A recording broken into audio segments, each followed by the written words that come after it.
Okay, subsequence.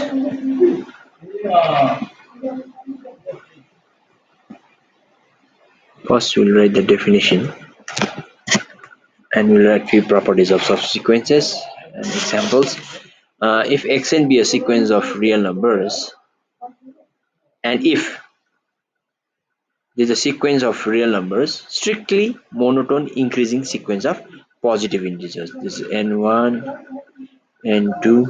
Okay, this is a strictly monotone increasing sequence of positive integer. That is, for I greater than j, ni also must be greater than nj. Okay, then the sequence x and k is called a subsequence of xn. Is that clear? So suppose this xn is a sequence and this n1, n2, nk is some monotone subsequence, okay, increasing. Then this xnk is called the subsequence of xn. And remember that the terms of the subsequence must occur in the same order as they are in the sequence. Okay, the order must be same. Just for an example, if I write a sequence 1 2 3 4 5, okay, sequence of positive integers, it has two subsequence. One is 1 3 5 7. This is one sequence subsequence, and the one is 2 4 6 8. That it is. You can see that the order remains same. 1 3. You can't write 1 5 7 3 11 9. Okay, you can write in that way. Okay, the order must remain same as they occur in the sequence itself. Is that clear? So this is the definition of a subsequence. Okay, we'll just write as this is one example of a subsequence.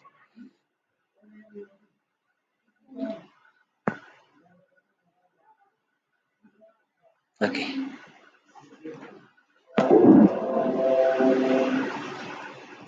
now if there's a sequence xn equals to 1 minus 1 by n sine n pi by 2, so you can write um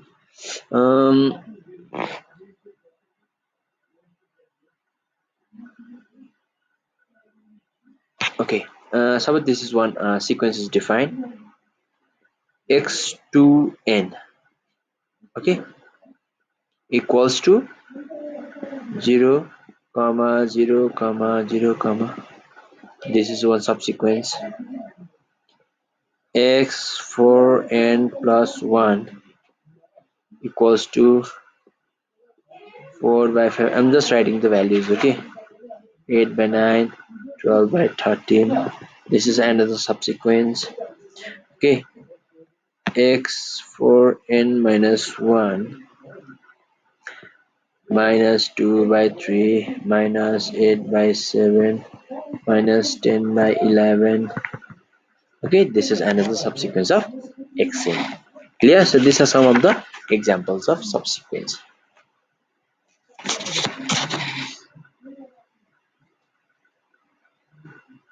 So you can see that this sequence converges to 0, okay, and this sequence converges to 1, this subsequence converges to minus 1. So from here we can see that all the subsequence does not always converges to the same real number. So, and in this case, since all the subsequence does not converges to a single number, so the conclusion is the sequence is not convergent. Okay, so from this result we can state one theorem that if a sequence xn converges to a limit L, then every subsequence of xn must converge to L and conversely. So the theorem is, if a sequence xn converges to L, then every subsequence, okay, every subsequence of xn must converge to L, then every subsequence x and k must converge to L and conversely also. So both the necessary and sufficient condition is true in this case. Okay. Okay, let's prove this one. This is a simple proof. Okay, I think I've sent you the PDF file of this whole chapter. Okay, if not, please remind me. Okay, if I haven't sent you. Okay, let's prove this. Let xn converges to L. Okay, then we can write xn minus L is less than epsilon for all n greater than or equal to m. Okay, this m is a some positive integer. Let this x and k be some subsequence of xn. Is some certain subsequence of xn. Now, uh, if this nk is greater, and actually what is this x and k? They are the members of xn. Okay, if nk is greater than or equal to m, okay, then we must have xnk minus l also less than epsilon. Yes or no? Because this is the same thing, because x and k are the members of xn. They are same members. Okay, and if nk is greater than equal to m, then x and k minus l is always less than epsilon. This means that x and k also converges to l. Is that clear? Okay, so the every subsequence must be like this. That must be greater than or equal to m.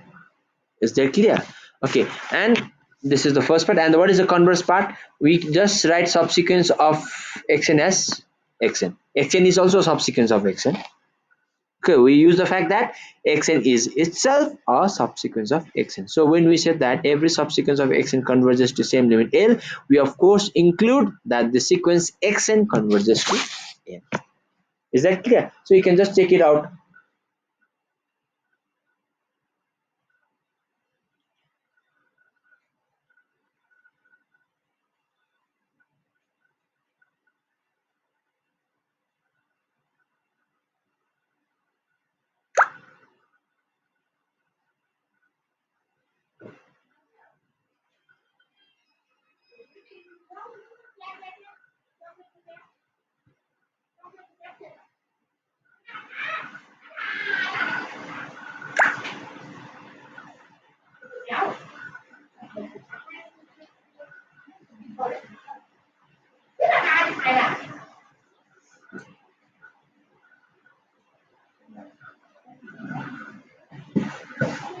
Okay, so this is the theorem. So just check it out, this theorem. Okay, so what is the observation? That if two subsequence of the sequence converges to two different real numbers, that is, if the subsequence converges to two different limits, then the sequence xn cannot be convergent. So according to this theorem, we can say this observation is okay. Now another uh, one important theorem is that every bounded sequence has some convergent subsequence. Okay, every this is an important theorem. This theorem is also called Bolzano-Weierstrass theorem. We have also done Bolzano-Weierstrass theorem. Um, mm,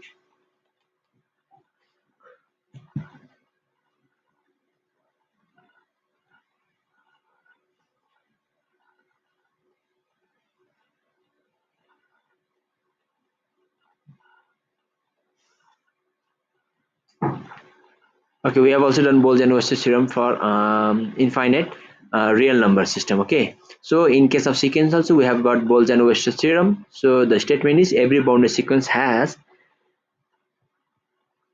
remember that every bounded sequence, so the sequence must be bounded, has some convergent subsequence. Okay, every bounded sequence has some convergent subsequence. Okay, so to prove this theorem, we need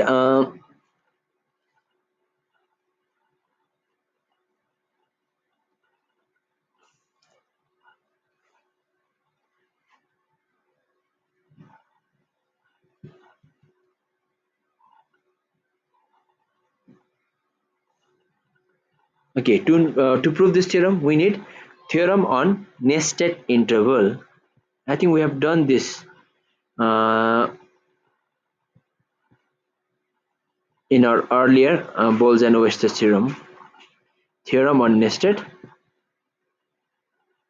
intervals. So I will only uh, uh, read the statement, okay, because we have done this thing in our previous chapter. That suppose that the sequence in is a sequence of closed intervals. Okay, the sequence in is a sequence of closed remember that the in must be closed, such that in plus 1 is a subset of in. Okay, or it is also written in this form that in is a superset of in plus 1. Okay, it is also written in this form also. Okay, and the length dn of in, each and every in, not only simply in, each and every intervals, okay, closed intervals, the length of that intervals always tends to 0 as n tends to infinity. If this is true, then there exists exactly one point which is common to all the intervals. So there exists at least one point. Suppose x naught is that point, then this is common to all the intervals in plus 1, in plus 2, all the intervals. Is that clear? So this is your statement of theorem on nested intervals. So we'll prove this theorem. We'll use this theorem. Proof, you can just take the PDF file that I've sent you, and we have also done in our previous class also. Okay, just go through all this, all the proof, and it's some results are also given there. Okay, just go through that one. Okay, that converse part of this theorem is true or not. Okay, all the thing you have to just check it out from that PDF copy. Okay, now we'll prove every bounded sequence of real numbers has a convergent subsequence. So we'll first try to frame a intervals, because we have to use theorem of nested intervals, so we have to make some intervals in this case. Okay, let xn be a sequence, bounded sequence, remember that. So since xn is a bounded, so there exists a positive integer m such that mod of xn is always less than or equals to m. Yes or no? Okay, that means xn belongs to minus m comma m. Okay, that's why xn is bounded for all n belonging to n. So this is because of bounded, where n is the set of natural numbers. Let us divide this interval into 2, minus m comma 0, and another one is 0 comma m. So we have divided into middle. Okay, so okay, we have divided this thing. So uh, so at least one of these two contains, okay, this is the subintervals. Okay, at least one of these two must contain xn for infinitely many natural numbers n. Okay, at least one of this interval must contain xn, okay, infinity for infinity many natural numbers small n. Okay, let us suppose that we call that interval as I naught. So, and what is the length of this I naught? It is m by 2.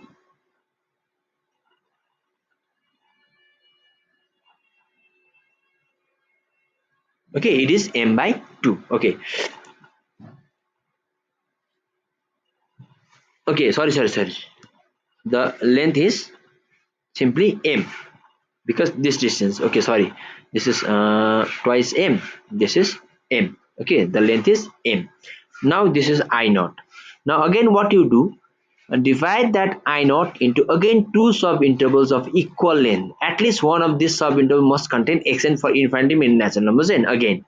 Okay, we are again dividing this I naught and give that interval as 1. Suppose this is that interval, then we have to divide this into two half. So one half is minus m comma m by 2 minus m by 2, m minus m by 2 comma not. Okay, and so what is the length? It is m by 2. Is that clear? So similarly I2, make I2 in the same way. So we can obtain a sequence of closed intervals I0, I1, I2, I3 dot dot dot dot, dot in comma in plus 1 sequence of closed intervals such that I not is superset of I1, I1 is superset of I2, I2 is superset of dot dot dot dot, dot superset of in is superset of in plus 1 superset dot dot dot dot. Is that clear? And you can see that each length of in is okay. Since the length of I1 is m by 2, length of I2 is m by 2 square, length of I3 is m by 2 cube, so length of in is m by 2 to the power n, which always tends to 0 as n tends to infinity. Is that clear? So you can see that there is a so the conditions of nested into theorem is met. So we can have one point I. Let us suppose that one point is I, which is common. Okay, just give it as a L. Okay, we have to prove that this L is the limit.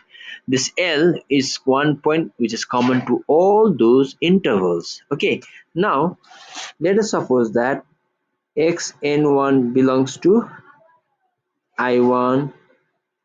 We'll just framing, we are making one subsequence. Okay, xn3 belongs to I3 dot dot dot dot dot dot. Okay, so that we have collected a subsequence xn1 comma xn2 comma xn3 comma xnk comma. Okay, this is a subsequence. Okay, with the property that xnk and L, okay, both are contained in ik because xn1 is from I1, and since L is common to all the intervals, so since xnk is from ik, L is also from ik because L is common to all the intervals. Okay, so what is this xnk minus, okay, since the length of ik is m by 2 to the power k, so xnk minus L is always less than m by 2 to the power k. Okay, since these 2 points are in this sequence ik in this interval, okay, so distance between this must be less than m by 2 to the power k because length of ik is m by 2 to the power k, and since m by 2 to the power k tends to 0 as k tends to infinity, okay, we can make, since m by 2 to the power k tends to 0 as k tends to infinity, we can give like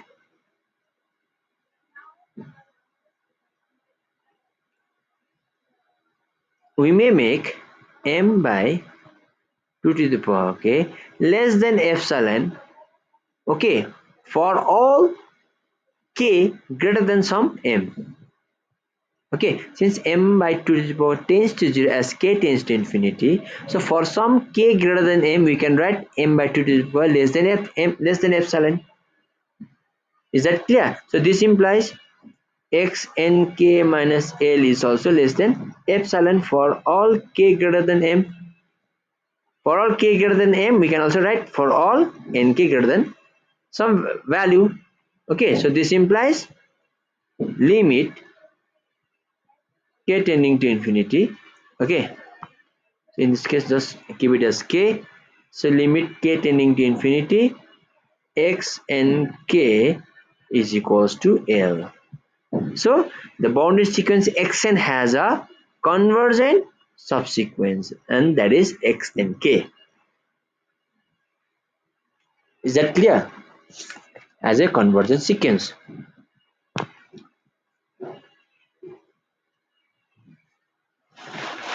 Okay, now this limit, subsequential limit, they have given some name to this subsequential limit.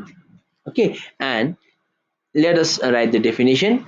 Let xn be a sequence of real numbers real numbers, a real number xi which may or may not belong to xn. Okay, this xi may or may not belong to the sequence xn is called a cluster point. This xi is called a cluster point of the sequence xn if there exists some subsequence, if there exists some subsequence xnk of xn which converges to xi. That means the subsequential limit is called the cluster point. So our Bolzano-Weierstrass theorem can be stated also as every infinite bounded sequence has at least one cluster point. Has at least one cluster point. There can be more than one cluster point also. Okay. Now, in case of unbounded sequence, the unbounded sequence may or may not have convergence subsequence. Okay, the unbounded sequence may or may not have convergence. We don't have any specific theorem for unbounded sequence. So in the unbounded sequence may or may not have cluster points. There's one example, that is root n. This sequence has no cluster point. Okay, but there's another sequence 1 1 2 1 3 1 2 3 4 1. Okay, this given in the PDF copy. Just check that this sequence has cluster points. Okay, has infinitely many cluster points. Okay, both the sequence are, and in this case both the sequence are unbounded sequence. Okay, now there is another equivalent definition of cluster point of a sequence. So what is that definition? That a real number xi, this is one definition, that the subsequential limit of a sequence is called cluster point. And this is another definition, that if xi is called a cluster point of the sequence xn, if to each epsilon greater than 0 and to each positive integer m there exists a positive integer, for each epsilon greater than 0 there exists a positive integer m. Okay, and to each positive integer m, for epsilon and for n they are given, there exists k greater than m such that xn or xk minus xi is less than epsilon. So what does this means is that xi minus epsilon is less than xn less than xi plus epsilon. That means the neighborhood of xi. So in every neighborhood of xi, there exist infinitely many natural numbers n such that the corresponding xn belongs to that neighborhood. Or in every neighborhood of xi, there exist uh, the members of the sequence xn for infinitely many natural numbers n. Is that clear? So for in every neighborhood of xi, there exists the member of the sequence xn for infinitely many natural numbers n. Okay, so these two sequences both are equivalent to each other.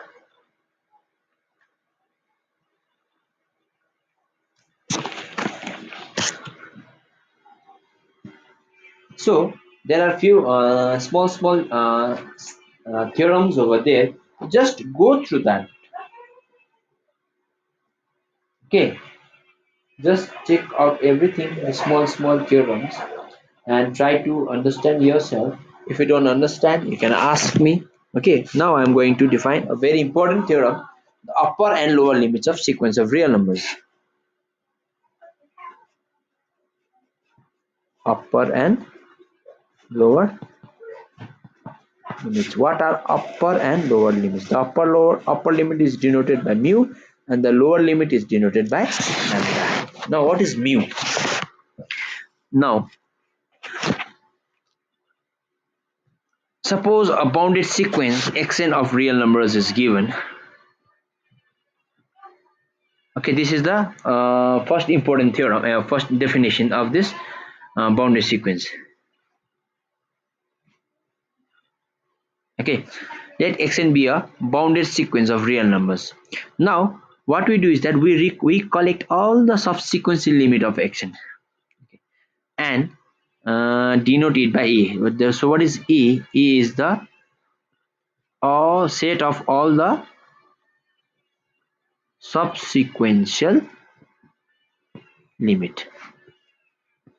Is that clear? So the set E is the set of all the subsequential limits. Now each member of E is the limit of a convergent subsequence. Okay, so each member is the limit of a convergent subsequence. So the set E is clearly non-empty and bounded. So this E is just simply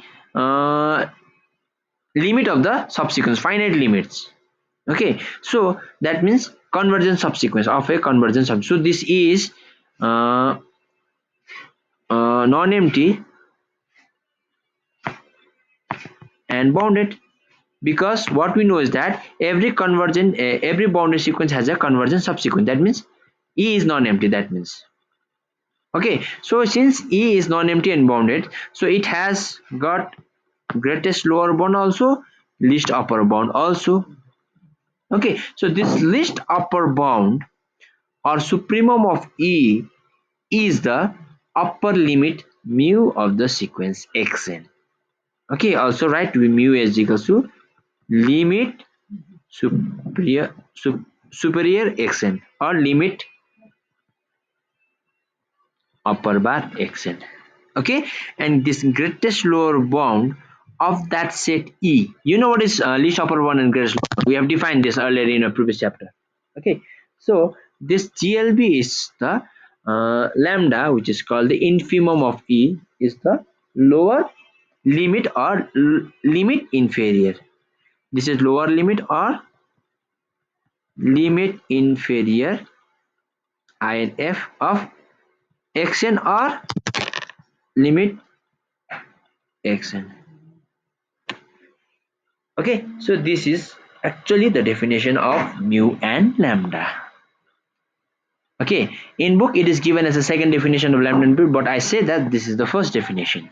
Okay, but we should know what is lambda and mu, from where what is the origin of lambda and mu, we should know. Okay, that's why this is it. Now we just go to another definition of this lambda and mu. If first definition, for every epsilon greater than 0, there exist only a finite members of xn. There exists only a finite xn which is greater than mu plus epsilon. Okay,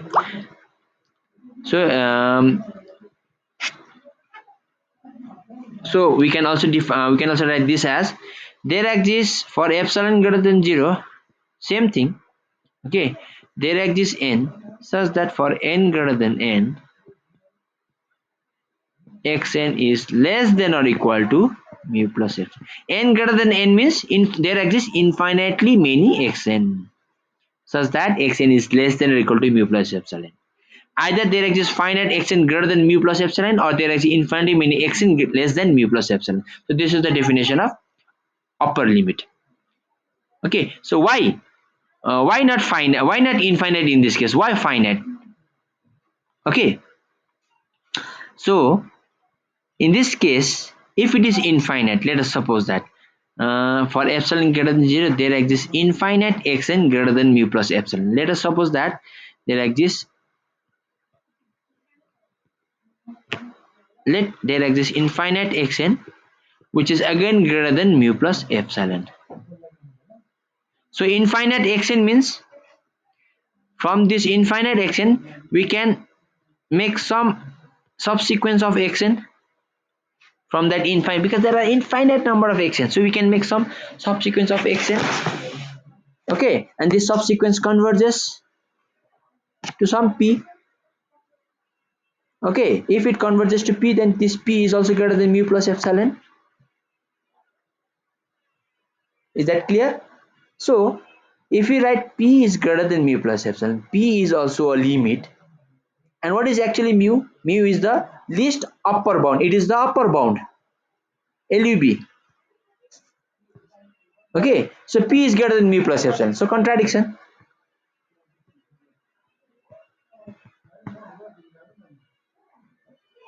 Upper bound is always what is the definition? You know what is the definition of an upper bound? Okay, so that's why there is a contradiction. Okay, understood. Therefore, only finite xn is greater than mu plus epsilon. We can't write infinite xn greater than mu plus epsilon. Is that clear? You can just check it in your books. You find all these notes in there. Okay, just read yourself also. So this is one definition, and another definition is, since this mu is the least upper bound, so xn is infinitely many xn is always greater than mu minus epsilon. You know this definition. This definition is from least upper bound definition. So in this case also the same definition implies for this mu also. Okay. Now the definition for lambda, there exists again same type of definition. Okay, for epsilon greater than 0, there exist only finite members of finite xn less than, which is less than lambda minus epsilon. That is, for epsilon greater than 0, there exists a positive integer n naught such that n is greater than n naught, implies xn is greater than or equal to lambda minus epsilon. Okay, if finite by n, this will become infinite. For finite xn, it is less than lambda minus epsilon, and for infinitely many xn, it is greater than lambda minus epsilon. Okay, so this why not infinite in this case? So you can see the same result in this case as previous one. Okay, and the second definition for lambda is from the definition that this is greatest lower bound. So what is the greatest lower bound definition? That xn will have infinitely many xn which is less than lambda plus epsilon. For the second definition, you should know what is least upper bound and greatest lower bound. Okay, now one important result is that if this lower limit and this upper limit becomes equal, that means the uh, least upper bound and greatest lower bound of the set of subsequent limits, least upper and greatest lower, they are equal. That means there is only one subsequent limit, because the least upper bound and the lower bound, okay, the upper bound and lower bound, they are equal, they becomes equal. That means there is only one subsequent limit. You cannot have more than one subsequent limit. So if there is only one subsequent limit, that means the sequence is convergent. We have done one theorem. Okay, so if lambda is equals to mu, this implies the sequence xn is convergent. Okay, so this is the definitions of limit superior and limit inferior. Okay, I think we can stop here. You just go through all the examples over there. Just check all those examples. From next class we'll start with Cauchy sequence. Okay, till then I think you should finish all the things. Okay, today is uh,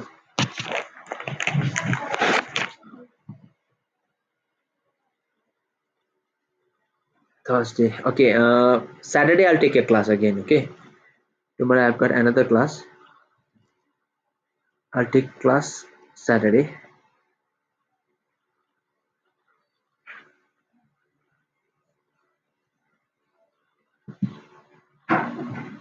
Okay, if you have got any doubts, you can ask me right now.